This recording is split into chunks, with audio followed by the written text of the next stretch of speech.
आपण मैंने जानिछन जे आमे कौनसी राजनीतिक दलर कथा को प्रचार प्रसार करूना किंतु केबे जदि सेमिति कथा किसी नजर को आसी जाए तेबे आमे आपण को मोबाइल माध्यम रे देखौछु किमा वीडियो माध्यम रे देखौछु। तो आज आम प्रिय मुख्यमंत्री मोहन चरण माझी साहब से गोटे एमती सुंदर कथा कही जोटा कि इच्छा है जे आपण मानू टिके शेयर करेबी आ देखेबी।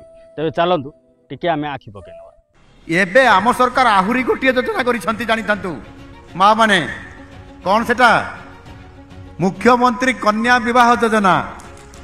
ये मुख्यमंत्री कन्या विवाह योजना रे आपण को आ खर्च करिया पई पड़िबो नाही। आम सरकार बापा माँ माने चाहती मो झीटी बा मो पुओटीर गोटे बाहागर मु धूमधाम रे करी बाण फुटब रोषणी साजिब किंतु तेल लुण दुनिया माने अभावग्रस्त दुनिया ये दुनिया रे आमे एते पैसा कोठु पाइबा जिते रोजगार कर से तो खर्च रे पड़े जाउची ना नहीं।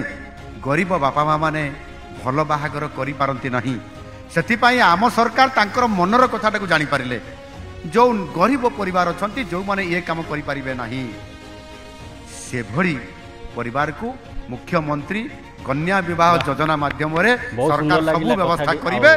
कन्या प्रत्येक बापा माँ दुख थाए मन में गोटे चिंता थाए जे केमिति मु मो झीटी को बाहागर करिवे। हुए तो यहाँ सरकार केते दूर पर्यंत लोकंकर पूरण करिवे कि न करिवे से कथा मु जानिने किंतु जेतोळ आमर नवीन पट्टनायक सार थिले सेतोळ टाइम रे से एमिति बहुत सारा योजना आनिथिले जोटा कि लोक माने बहुत सारा फायदा उठाइथिले आ तार सुजोग मध्ये नैथिले सेमाने सेतिपई बोली आज नवीन पट्टनायक सार को मध्ये झुरुछंती आउ आम सीएम मोहन चरण माझी सार मध्ये एई भलिया गोटे सुजोग नै कि आसंदी।